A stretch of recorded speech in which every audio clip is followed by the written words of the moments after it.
फिर स्वागत है आपका बस्तर डायरी में। लंबे अरसे बाद एक बार फिर बस्तर डायरी मोटिवेशनल वीडियो लेके आ रहा है, जिसमें आज हम बात करेंगे बस्तर के एसपी शलभ सिन्हा सर से और जानेंगे उनकी पर्सनल लाइफ के बारे में और क्या दिक्कतें आई और किस तरीके से वो इस मुकाम तक पहुँचे, ये भी हमारे दर्शकों के लिए जानना बहुत ज़रूरी है। तो आइए शुरुआत करते हैं। शलभ सिन्हा जी जो बस्तर के एसपी हैं इस वक्त। शलभ जी स्वागत सबसे पहले बस्तर डायरी में आपका। बहुत बहुत धन्यवाद, थैंक यू। शलभ जी सबसे पहला सवाल ये रहेगा, मैं भी पढ़ रहा था आपका जब इंटरव्यू आने से पहले मैंने देखा था कि एक सोशल मीडिया पर पढ़ा था कि जो आपकी शादी हुई है पहले मुलाकात आपकी फेसबुक में हुई है मैडम से।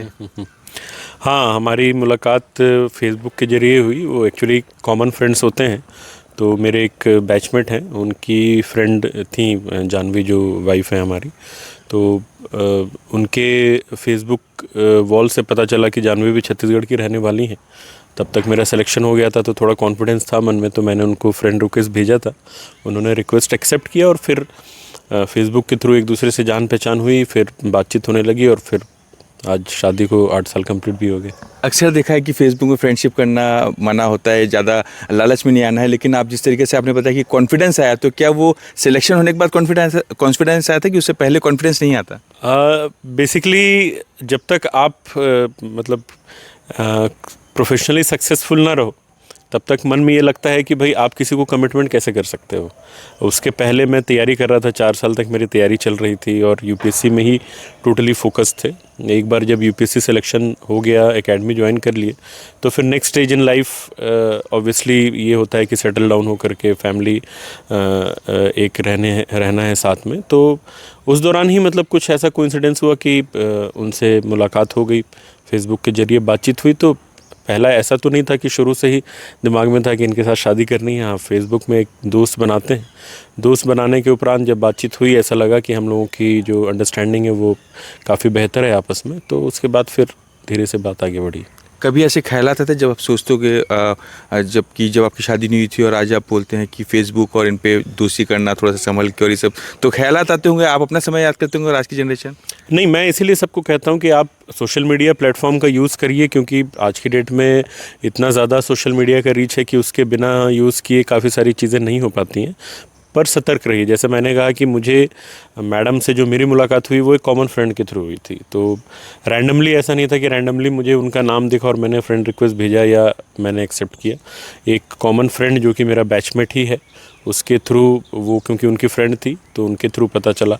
इनफैक्ट मेरी वाइफ ने भी मुझे बाद में बताया कि जब मेरा फ्रेंड रिक्वेस्ट गया था तो उन्होंने एक्सेप्ट करने के पहले अपने फ्रेंड से कंफर्म किया था मेरे बारे में और उसके बाद ही एक्सेप्ट किया था। तो थोड़ी सतर्कता बरतने से हम लोग जो भी सोशल मीडिया या साइबर वर्ल्ड में जो भी ठगी होती है या अपराध होते हैं उससे बच सकते हैं।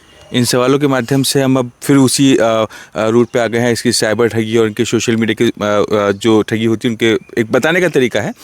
दूसरा सबसे पहला ये सबसे दूसरी बात ये थी कि जिस तरीके से इंटरव्यू जो शुरू हुआ है वो पर्सनल चीज़ों को लेकर शुरू हुआ है। हालांकि हर बार देखते हैं कि पहले प्रोफाइल पूछा जाता है, नाम पूछा जाता है, आपका गृहग्राम पूछा जाता है, लेकिन ये थोड़ा सा उल्टा टाइप का, क्योंकि ये बस्तर डायरी का इंटरव्यू है और यहाँ पे जो इंटरव्यूज़ होते हैं वो मोटिवेशनल वीडियो होते हैं। क्योंकि बहुत सारे हमारे जो दर्शक हैं वो बोलते हैं कि हमको जानना है, क्योंकि आपने भी देखा होगा कि बस्तर में कुछ लोग ऐसे हैं जो यूपीएससी की तैयारी कर रहे हैं, पीएससी की तैयारी कर रहे हैं, तो उन लोग के आप लोग के माध्यम से उन तक भी जानकारी पूछे। तो अब मुख्य मुद्दे पे आते हैं।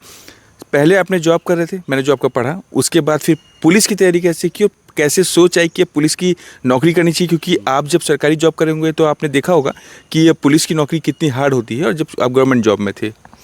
मैं सेमी गवर्नमेंट था।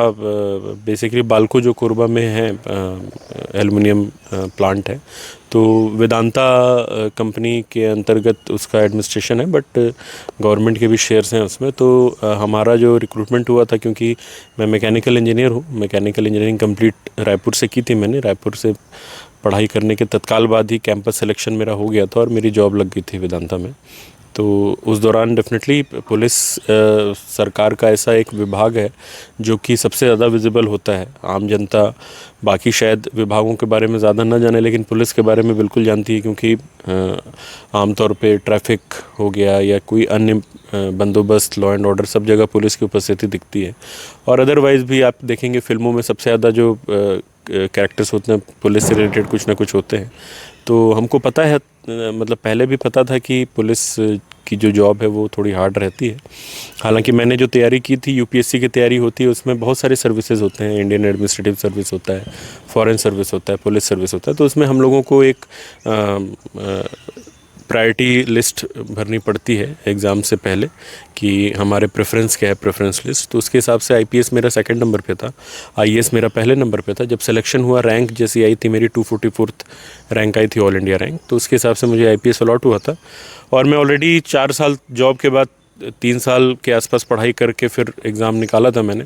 तो फिर मेरी और इच्छा नहीं थी एग्ज़ाम देने की। मैं क्योंकि IPS one of the premier services है, तो मैं उससे सेटिस्फाइड था और फिर पूरा मन ट्रेनिंग में लगाया और ट्रेनिंग के समय बारीकियां सीखी इसकी, और आज आपके ज़िले में पुलिस अधीक्षक के तौर पे हूँ। अधिकतर जो आईपीएस होते हैं, अधिकतर देखा गया है कि अपने स्टेट के बाहर रहते हैं, अपने गृहग्राम के बाहर रहते हैं, लेकिन सिलेक्शन होने के बाद यहीं पे जॉब मिलना, फिर अपने गृहग्राम जाना और फिर उसके बाद नक्सल क्षेत्र में जाना और फिर वापस नक्सल क्षेत्र में आना। तो किस तरीके से इसको देखते हैं? कभी कभी लगते नहीं कि यार आपको कि मैं अब यहीं पे पढ़ा हूँ और यहीं पे मैं एसपी बन गया हूँ? नहीं, वो तो अच्छी चीज़ है ना। मैं वही जैसे बता रहा था, हम लोगों से एग्ज़ाम के समय प्रेफरेंस लिया जाता है, जिसमें आपको सर्विस का प्रेफरेंस भी देना होता है और कैडर का प्रेफरेंस भी देना होता है। क्योंकि मैं छत्तीसगढ़ का ही हूँ, यहीं पे पला बढ़ा, तो पहला प्रेफरेंस नेचुरली मेरा छत्तीसगढ़ था। और किस्मत से जो रैंक लगी उसके हिसाब से मुझे छत्तीसगढ़ कैडर मिल भी गया। बस्तर में काम करने का अनुभव या रहने का अनुभव पहले कभी नहीं था। मैं कोरबा में मेरी पूरी पढ़ाई लिखाई रही, पूरी मतलब जो ग्रोइंग अप पीरियड था वो कोरबा में था। और फिर फादर रिटायरमेंट के बाद अंबिकापुर सेटल हो गए थे, तो अभी अंबिकापुर में ही घर है। तो इस तरफ आना कभी ऐसे हुआ नहीं था। तो जब जॉब के बाद पहली पोस्टिंग दुर्ग में हुई, फिर बिलासपुर हुई, फिर एडिशनल एसपी सुकमा के तौर पे मैं आया था। तो आते साथ ही मतलब एक जो जनचर्चा होती है इस जगह के बारे में, वो तो हम लोगों को भी पता था, लेकिन हमको ये भी पता था कि पुलिस में होने के नाते हमको सीधे सीधे लड़ाई में भाग लेना है। तो एक माइंड सेटअप करके आए थे यहाँ पे। लेकिन आते साथ ही जो चीज़ जैसा सुना था उससे थोड़ा अलग पाया। यहाँ का माहौल बहुत अच्छा है, यहाँ के लोग बहुत अच्छे हैं, यहाँ की फ़ोर्स जो है वो बहुत लॉयल है, बहुत हार्ड वर्किंग है, जान देने के लिए भी तैयार रहते हैं। और ऐसे माहौल में काम करने में जो अपने खुद का कमिटमेंट रहता है वो आपके साथियों को देख करके बढ़ जाता है। तो बहुत मन लगा करके, बहुत मेहनत करके यहाँ की बारीकियों को सीखें। और फिर कमांडर के तौर पे जब पुलिस अधीक्षक का दायित्व मिला, सुकमा में मिला, कांकेर में मिला, अभी बस्तर में है, तीसरा ज़िला है बस्तर रेंज में, तो मुझे लगता है कि इससे ज़्यादा सेटिस्फेक्शन, वर्क सेटिस्फेक्शन और कहीं नहीं मिल सकता। कई बार इंटरव्यू किए मैंने आईपीएस और अधिकारियों के, उसमें लोग जो हैं, दर्शक जो है, सवाल पूछते हैं कि बस्तर जो एक नक्सल क्षेत्र है और आप क्योंकि वहाँ पे सर्विस दे चुके हैं और आपके किस्से भी कई सुने हैं नक्सलियों से मुठभेड़ के और कई सफलताओं के, तो दर्शकों को बताएं किस तरीके का आप सुकमा के अंदरूनी क्षेत्रों को देखते हैं? क्या आज भी नक्सलवाद वहाँ पर है और किस तरीके से लोग को देखना चाहिए जो बाहर के हमारे लोग हैं? देखिए, नक्सलवाद एक समय डेफिनेटली चरम पे था हमारे राज्य में, और वो समय जो है अब वो गुज़र गया है। अब नक्सलवाद धीरे धीरे करके अपने खात्मे की ओर बढ़ रहा है।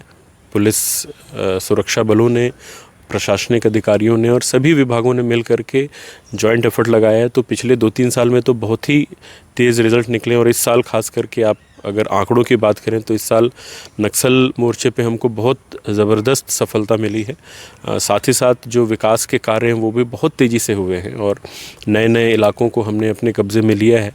जहां पहले हम लोग सिर्फ सुरक्षा बलों के माध्यम से जा सकते थे, अब वहां आराम से कोई भी विकास के कार्य हैं वो हो रहे हैं। तो इस तरीके से बहुत ही एक पॉजिटिव इन्वायरमेंट है अभी, और हम उम्मीद करेंगे कि यही इन्वायरमेंट आगे चलता रहे। पहले की बात डेफिनेटली ये थी कि आप सड़क से 4-5 किलोमीटर अंदर जाएंगे तो फिर वो ऐसा इलाका रहता था जहाँ पे हमारी पकड़ उतनी ज़्यादा नहीं थी, जहाँ पे नक्सली अपनी टीम्स के साथ में घूमते रहते थे, और कई बार मुठभेड़ हुआ, मुठभेड़ में हमारा भी नुकसान होता था, कई बार हमको सफलता भी मिलती थी। एक मिक्स्ड बैग टाइप की फीलिंग उस समय रहती थी। पर जब से ये फोकस्ड अप्रोच आया है, जो शासन की नीति है नियत निल्लानार वाली, उसके हिसाब से सभी जो कैंप्स हैं उनको एक डेवलपमेंटल हब के तौर पे विकसित किया गया है। तो उससे बहुत ही अच्छा रिज़ल्ट मिला है, न सिर्फ सुरक्षा बलों को नक्सल मोर्चे पर, बल्कि जो प्रशासन और उनकी पूरी टीम है उनको विकास के कार्यों को गति देने पे। कोई ऐसा समय, कोई ऐसा दिन जो आपको हमेशा याद रहे नक्सल क्षेत्र में जब आप पदस्थ थे और जब वहाँ पे अपनी सेवाएं दे रहे थे? हाँ, काफ़ी सारे ऐसे इंसिडेंट्स हैं जो कि हमेशा याद रह जाते हैं।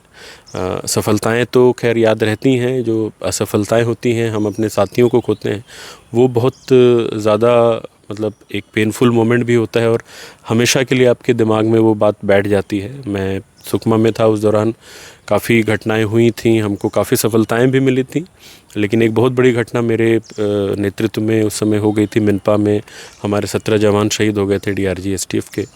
तो वो एक घटना मैं हमेशा मतलब अपने दिमाग से में रखता हूँ, हमेशा उनको याद भी करता रहता हूँ और हमेशा ऐसा लगता है कि वो एक शायद एक बहुत बड़ी दुर्घटना, मतलब नक्सल मोर्चे में लड़ाई तो होती रहती है, किसी तरीके से कभी हम सफल होते हैं, कभी हमको नुकसान होता है, लेकिन काफ़ी बड़ा नुकसान हुआ था जो मेरे मन में अभी भी वो बात रहती है। इसके अलावा एक और घटना, जब मैं ज्वाइन किया था उससे कुछ दिनों बाद ही एक किस्टाराम क्षेत्र में एक एम्बुश हुआ था, जिसमें उस समय हमारे पुलिस अधीक्षक थे अभिषेक मीणा सर, वो थे, मैं था। हम लोगों को हमारे बीच से ही हम निकले और वहीं पे फिर एक ज़बरदस्त आईडी ब्लास्ट हुआ जिसमें हमारे नौजवान सीआरपीएफ के शहीद हुए थे। तो वो भी एक घटना याद है, क्योंकि बिल्कुल शुरू के 10-12 दिन बाद ही ये घटना हुई थी। तो पहली बार गोली चलते हुए जंगल के बीच में सुना था, पहली बार देखा लोगों को किस तरीके से रिस्पॉन्ड करते हैं, और पहली बार देखा कि कितना ज़्यादा जो आईडी है वो डिस्ट्रक्टिव होता है। तो ये सब कुछ यादें हैं जो जहन में रह जाती हैं। नक्सल क्षेत्र में सेवा देने के बाद अब शहरी क्षेत्र में आए, यहाँ पे लोग यहाँ पे मिलते हैं, वहाँ पे नक्सल मिलते थे, तो दोनों के बीच में कितना डिफ़िकल्ट होता है तालमेल बैठाना, क्योंकि वहाँ पे सिर्फ गोली और जंगल था और यहाँ पे शहर है और शहर के लोग हैं। तालमेल बिठाने में बहुत दिक्कत नहीं होती है, क्योंकि हमारी ट्रेनिंग ही इस तरीके से होती है कि हर चीज़ के बारे में हमको एकेडमी में ही अच्छे से सिखाया जाता है, चाहे कानून की बात हो, चाहे लॉ एंड ऑर्डर की बात हो, वीआईपी बंदोबस्त की बात हो। तो मैं सुकमा के बाद मेरी पोस्टिंग कवर्धा हुई थी कुछ दिन के लिए। कवर्धा भी पार्टली नक्सल अफेक्टेड है, बट वहाँ पे भी अर्बन पुलिसिंग है, तो वहाँ पे 7-8 महीने का टेन्योर रहा, अच्छा रहा। फिर दुर्ग भी मैं 4-5 महीने रहा। दुर्ग क्योंकि काफ़ी बड़ा शहर है, काफ़ी बड़ा अर्बन एरिया है, तो वहाँ पे पुलिसिंग के जो निटिग्रिटीज़ हैं उनको अच्छे से जाना। और अब जगदलपुर भी बहुत बड़ा शहर है, यहाँ पे भी अर्बन पुलिसिंग के चैलेंज है, बट हमारी टीम अगर अच्छी रहे तो काम सब कुछ अच्छा हो जाता है। बेसिक्स पे ध्यान देना पड़ता है, हम हमेशा बेसिक पुलिसिंग की बात करते हैं। बेसिक पुलिसिंग का तात्पर्य यही है कि पुलिस की विजिबिलिटी बेहतर रहे, जिससे कि अपराधियों का हौसला पस्त हो जाए, और अगर कहीं अपराध होता है तो उसके डिटेक्शन में ही ताकत काफ़ी झोंक दी जाए, ताकि अपराधी को सज़ा मिल सके और विक्टिम को न्याय मिल सके। तो बहुत ज़्यादा कठिन नहीं है समन्वय बिठाना, थोड़ा अपनी टीम को मोटिवेट करना और थोड़ा बेसिक्स की तरफ ध्यान देने से सारी चीज़ें हो जाती हैं। अभी पुलिसिंग सवाल थे, पुलिसिंग के सवालों से हट के पर्सनल सवाल में आते हैं। गाने का मौका कहीं नहीं छोड़ते, जहाँ मौके मिलते हैं वहाँ माइक पकड़ लेते हैं। गाने का शौक़ रहा है, बचपन से रहा है। स्कूल में भी मैं गाना गाता था, कॉलेज में भी परफॉर्म किया है मैंने, और जहाँ पर भी मैं रहा, क्योंकि मुझे बचपन से ही म्यूज़िक से लगाव था, तो गुनगुनाता रहता था, तो शायद प्रैक्टिस होती गई और लोगों ने अप्रिशिएट किया, तो कॉन्फिडेंस भी बढ़ता गया।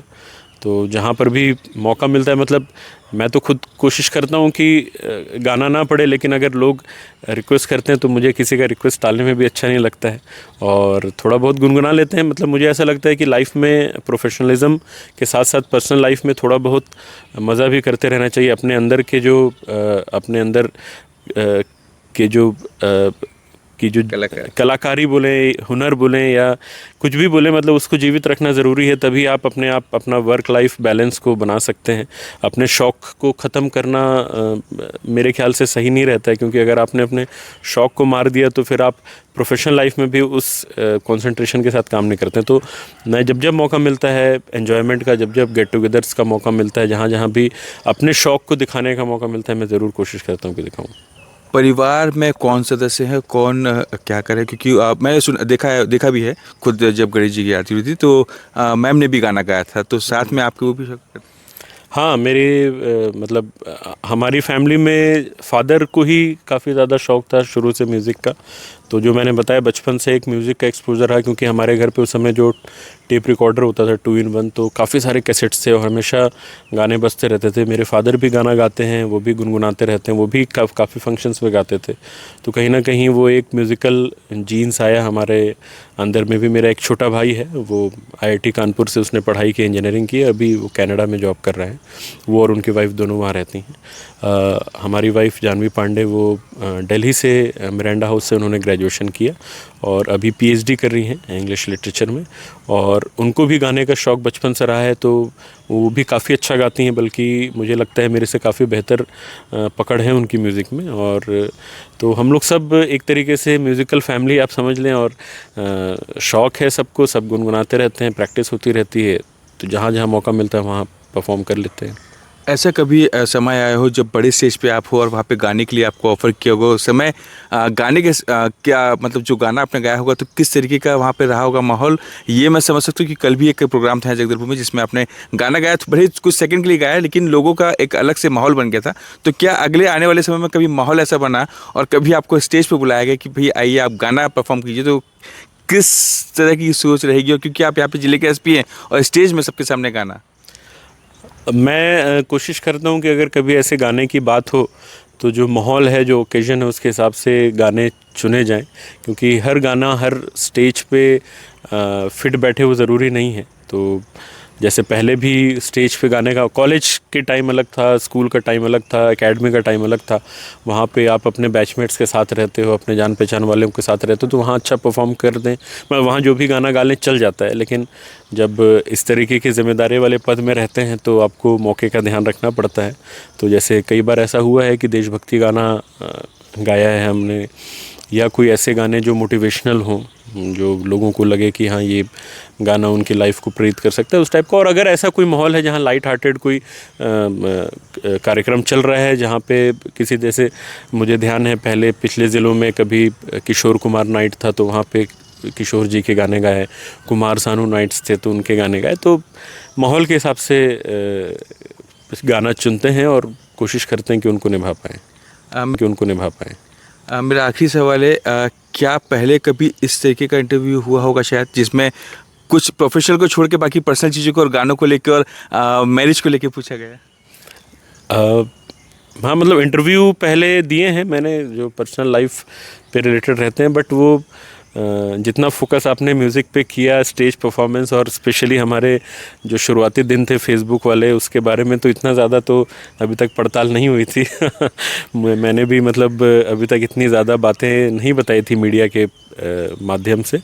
तो अच्छा है इस तरीके से जब भी इनफॉर्मल सेटिंग में बातचीत होती है तो अपने बारे में भी बताने में अच्छा लगता है, शायद किसी को इससे कुछ मोटिवेशन मिले। उद्देश्य यही रहता है कि इंटरव्यूज़ बहुत सारे होते हैं और बड़े बड़े चैनल्स और बड़े बड़े मीडिया प्लेटफॉर्म्स रहते हैं, वो प्रोफेशन के बारे में पूछते हैं, पर्सनल लाइफ के बारे में पूछेंगे तो लोगों को उसके बारे में जानकारी भी होगी। और आपका जो शुरुआती फेसबुक वाला मैं बोलूँगा, उससे देखो लोगों को जानकारी मिली कि भाई अगर आपका कुछ फेसबुक या सोशल मीडिया के माध्यम से पूरी जाँच परख करके ही आप कदम को आगे बढ़ाएँ। मैं हमेशा लोगों से यही कहता हूँ कि अगर हम स्वयं सतर्क रहें तो काफ़ी सारे अपराधों से बच सकते हैं, चाहे वो साइबर अपराध की बात करें, चाहे अन्य किस्म के अपराधों की बात करें। तो विशेष तौर पर साइबर क्राइम तो सिर्फ़ और सिर्फ हमारी सतर्कता का विषय है, क्योंकि सबके पास फ़ोन आया होगा साइबर ठगों का, मेरे पास भी कई बार आया है, और समझ में आ जाता है कि ये जो भी बात कह रहे हैं वो गलत है, या मतलब इसमें कुछ ना कुछ गड़बड़ समझ में आ रहा है। तो अगर लोग थोड़ा सतर्क रहेंगे, थोड़ी बातों को ध्यान देंगे, सोशल मीडिया में भी जैसा आपने बताया कि कई लोगों के रिक्वेस्ट आते हैं, सबको एक्सेप्ट करने से पहले अगर हमको जाँच पड़ताल हो जाए कि हाँ ये क्रेडिबल है, नॉन क्रेडिबल है, उसके हिसाब से निर्णय लें तो हम अपने आप को बचा सकते हैं। जगदलपुर में आप पदस्थ हैं अभी एज SP, और जगदलपुर में बड़े जो अभी केसेस हुए थे उनको बहुत आसानी से और बहुत जल्द सुलझा लिया गया था। तो ऐसा नहीं लगता कि जितने भी जगह पोस्टिंग रहे, ये जगह एक ऐसी थी जहाँ पे बहुत अच्छे से काम किया और टीम वर्क हुआ आपका? बिल्कुल। जो पिछले दिनों कुछ ऐसे केसेस आए थे जो काफ़ी कॉम्प्लेक्स नेचर के थे, जो थोड़े सेंसेशनल भी थे, लेकिन इसमें पूरी, जैसा मैंने बताया कि मैं टीम वर्क के हिसाब से ही काम करता हूँ। मुझे अपनी टीम पे भरोसा रहता है, और मैं यही कोशिश करता हूँ कि टीम में ऐसे लोग रहें जो कि ज़िम्मेदारी से काम करें, ज़िम्मेदारी अपनी अच्छे से निभाएं। तो जितने भी घटनाएं हुई उसमें जो भी हमारी टीम थी राइट फ्रॉम एडिशनल एसपी से लेकर टीआईज और नीचे जो हमारे जवान तैनात हैं, सब ने जिम्मेदारी ली और हर एक केस में काफ़ी फोकस्ड होकर के उन्होंने काम किया है। काफ़ी केसेस हमने डिटेक्ट किए हैं, अपराधियों को पकड़ा है, कुछ केसेस में हम बहुत करीब पहुंच गए हैं और अपराधियों को जल्द से जल्द पकड़ेंगे। तो इस तरीके से टीम वर्क में काम करने से खुद का कॉन्फिडेंस भी बढ़ता है और जैसा आपने कहा जगदलपुर में डेफिनेटली वो एक अच्छी टीम मिली है, तो उसके हिसाब से हम लोग रिजल्ट भी लाने का प्रयास कर रहे हैं। जगदलपुर की जनता से कभी आप रूबरू नहीं हो पाते होंगे इकट्ठा, तो मैं चाहता हूँ कि बस्तर डायरी के माध्यम से लोगों तक जो महत्वपूर्ण अपील है वो आप क्या पहुँचाना चाहते हैं, और जो स्टूडेंट जो यूपीएससी आईएएस की तैयारी कर रहे हैं उनको आप क्या संदेश देना चाहते हैं बस्तर डायरी के माध्यम से, बता दीजिए। बस्तर डायरी के माध्यम से जगदलपुर के बस्तर क्षेत्र के समस्त लोगों से मैं यही कहना चाहूँगा कि बस्तर पुलिस सदैव आपकी सेवा के लिए तत्पर है। हमेशा किसी भी समय किसी भी कंडीशन में हम आपके लिए उपलब्ध हैं। आप किसी भी समय बेझिझक हमसे संपर्क कर सकते हैं। इसके लिए हमारे पास 112 की भी सुविधा है, टोल फ्री नंबर भी है, हमारे नंबर्स भी, शासकीय नंबर्स भी आप लोगों के पास में हैं, आप उससे भी हमसे संपर्क कर सकते हैं। सोशल मीडिया के माध्यम से भी हम लोग अवेलेबल हैं, उसमें भी आप हमसे संपर्क कर सकते हैं। पर कभी भी कोई छोटी सी भी छोटी बात आपके मन में हो, आपके साथ कुछ गलत हो या अपने आसपास कुछ गलत होते देखा हो, तो आप घबराए नहीं, आप तत्काल हम तक वो बात पहुंचाएं। हम आपकी सेवा के लिए सदैव तत्पर हैं। स्टूडेंट्स के लिए, हाँ, यूपीएससी एस्पिरेंट्स के लिए तो मैं यही कहूँगा, या किसी भी कॉम्पिटिटिव एग्ज़ाम के जो एस्पिरेंट्स हैं उनके लिए यही कहूँगा कि प्रैक्टिस का कोई विकल्प नहीं है। चाहे किसी भी क्षेत्र में आप हो, खेल के क्षेत्र में, कला के क्षेत्र में या किसी भी क्षेत्र में हो, जब तक आप प्रैक्टिस नहीं करते हैं तब तक आपका हुनर जो है वो अच्छा या बेहतर नहीं होता है। तो पढ़ाई में भी यही चीज़ काम आती है। पढ़ाई में प्रैक्टिस को रिवीजन कहते हैं। तो आप जो भी पढ़ाई कर रहे हैं, जो भी सिलेबस आपने तय किया हुआ है, उसको बार बार पढ़ें। एक ही चीज़ को 10 बार पढ़ना पड़े 10 बार पढ़ें, 15 बार पढ़ना पड़े 15 बार, लेकिन जब तक आप सफल ना हो तब तक रिवीजन जारी रखें। यूपीएससी के दौरान मुझे 4 साल पढ़ाई करनी पड़ी थी। पहले दिन जो मैंने किताब उठाई थी, आखिरी दिन तक वो किताब मेरे साथ रही और आखिरी दिन तक भी मैं उसके पन्ने पलटता था, तभी जाकर के सफलता मिली है। तो रिवीजन का कोई भी मुकाबला या कोई भी विकल्प नहीं है, जैसा मैंने कहा। और उसके अलावा अगर आप रिवीजन सही करते हैं तो फिर बाकी सारी चीज़ें, हार्ड वर्क, अनुशासन, सब साथ साथ चलते रहते हैं। It's all about practicing. तो आप ज़रूर से किसी भी चीज़ को बार बार दोहराएं, तब तक दोहराएं जब तक वो आपके मन में बैठ न जाए, जब तक आपके आम बोलचाल में वो चीज़ जो है नज़र ना आने लगे। जगदलपुर एक छोटा शहर है, यहाँ पे कई अक्सर देखा जाता है कि यहाँ पे यूपीएससी और आईएएस की तैयारी करने के लिए लोग बाहर जाते हैं और थोड़ा सा परेशान होते हैं, जो बच्चे हैं, स्टूडेंट्स हैं। तो उनके लिए क्या कहना चाहते हैं कि किस तरीके से उनको तैयारी करना चाहिए, अगर थोड़ा सा मोटिवेट भी होते हैं, क्योंकि अक्सर देखा जाता है कि पढ़ाई को लेकर बहुत सारे बच्चे जो है सीरियस होते हैं, गलत कदम भी उठाते हैं कि अगर मैं सिलेक्शन नहीं हो पाया तो फिर क्या करूँगा, तो एक टारगेट बना के बैठते। तो उनके लिए कोई ऐसा संदेश? देखिए, मैं हमेशा से लोगों से कहता हूँ कि अगर आपको सफल होना है तो अपने कंफर्ट जोन से तो बाहर जाना पड़ेगा। कभी भी आप अगर अपने कंफर्ट जोन में रह करके चाहेंगे कि मैं आसमान को छू लूँ, तो वो संभव नहीं है। आसमान को छूने के लिए आपको मेहनत करनी है, अपने कंफर्ट जोन से बाहर निकलना पड़ेगा।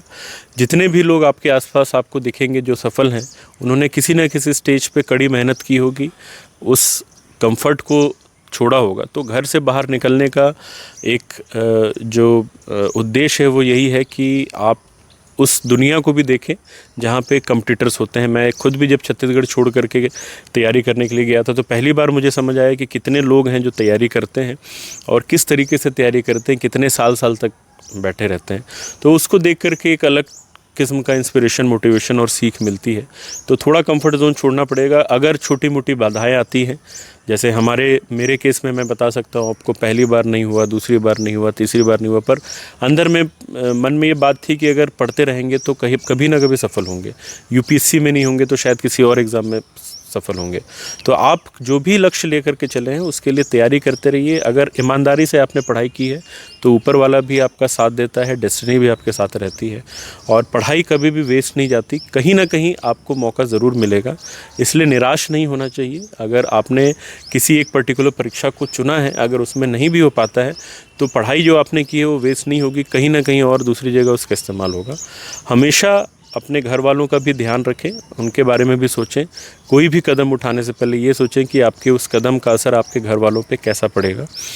पढ़ाई करते रहिए और मैं आपको बिल्कुल कॉन्फिडेंस के साथ बोल सकता हूँ कि आपको सफलता ज़रूर मिलेगी। अभी कुछ देर के लिए हमने वीडियो पॉज किया था तकनीकी खराबी के कारण। उस समय आपके 2 पपीज़ आए और उस समय हम जब उनके बारे में बात कर रहे थे तो आप थोड़े से भावुक लगे मेरे को उसके बारे में बताते हुए। तो मैं बेसिकली 2 पेट्स हैं हमारे पास में, 2 डॉग्स हैं, एक का नाम डॉन है, एक का नाम लियो है। सर डॉन नाम क्यों रखा है ये बता दो पहले। नाम हम ऐसा रखना चाहते थे जो थोड़ा कैची टाइप का रहे, और बहुत सारे नामों पे विचार हुआ डॉन, क्योंकि पहला पेट था हमारा, मैडम का और मेरा पहला पेट था, तो हम लोगों ने बहुत सारे नाम पे विचार किया। फिर सडनली दिमाग में आया डॉन। मतलब डॉन एक तरीके से भाई हमारे घर का डॉन वही है, पूरे इलाके को वो घूम घूम करके पूरे इलाके में अपनी उपस्थिति दिखाता रहता है। वो अगर उसकी मर्ज़ी ना हो तो शायद बाहर से लोग अंदर ना आ पाएँ, तो इस वजह से एक तरीके से डॉन सही लगा, हमने कर लिया नाम। डॉन उसका नाम रखा था। और वो क्योंकि पहला पेट था और उस समय हम लोगों की शादी भी नई हुई थी, तो बहुत क्लोज़ रहा है शुरू से। हमारे साथ में ही घर पे ही जिस घर में हम लोग गए हैं उस घर में वो हमारे साथ रहा है, तो बहुत ज़्यादा लगाव हो जाता है पेट्स के साथ एक समय के बाद में। दूसरा जो है लियो, उसको 3 साल पहले ही हम लाए थे कांकेर में जब थे, तो वो भी अब बड़ा हो गया है। लेकिन डॉन क्योंकि 6-7 साल का है तो थोड़ा ज़्यादा मैच्योर है, और अटैचमेंट डेफिनेटली दोनों से बहुत है, लेकिन डॉन लंबे समय से है तो थोड़ा उससे ज़्यादा मैं मतलब पर्सनल लेवल पे मुझे लगता है थोड़ा भावनात्मक लगाव उससे मेरा ज़्यादा है। इंटरव्यू ख़त्म करने से पहले, क्योंकि आप बहुत शौकीन हैं गाना गाने की, तो मैं चाहता हूँ कुछ चंद लाइनें जो सबसे मन पसंदीदा गाना आपका हो, जो आपको हर समय गुनगुनाने के लिए अगर बोला जाए तो आप गुनगुना दें और गा दें लोगों के सामने, कैमरे के सामने, किसी के सामने भी। ऐसा कोई गाना, कुछ लाइनें सुना दीजिए ताकि जो लोग नहीं सुने हैं वो भी सुन लें। नहीं, मनपसंद तो मेरे बहुत सारे गाने, मतलब अगर आप कहेंगे कोई एक गाना तो मैं एक्चुअली मैं आइडेंटिफाई नहीं कर पाऊँगा, क्योंकि मूड के ऊपर होता है। कभी मस्ती वाले मूड में तो कोई मस्ती वाला गाना हो गया, कभी थोड़ा सा टेंस्ड हैं, दिमाग में कुछ बातें चल रही हैं तो कुछ अलग गाने हो गए, और मौसम के हिसाब से भी चेंज होता है, तो वो तो थोड़ा सा डिफ़िकल्ट है। लेकिन हाँ, एक गाना है जो मैं हमेशा मतलब लाइफ के ऊपर है, मुझे बड़ा मतलब बहुत मीनिंग भी उसकी अच्छी लगती है, और गाना तो डेफिनेटली अच्छा है ही, वो मैं गुनगुना देता हूँ। जिंदगी कैसी है पहेली हाय, कभी ये हंसाए कभी ये रुलाए। जिंदगी कैसी है पहेली हाय, कभी ये हंसाए कभी ये रुलाए। कभी देखो मन नहीं जागे, पीछे पीछे सपनों के भागे। कभी देखो मन नहीं जागे, पीछे पीछे सपनों के भागे। एक दिन सपनों का राही चला जाए सपनों से आगे कहाँ। जिंदगी कैसी है पहेली हाय, कभी ये हंसाए कभी ये रुलाए।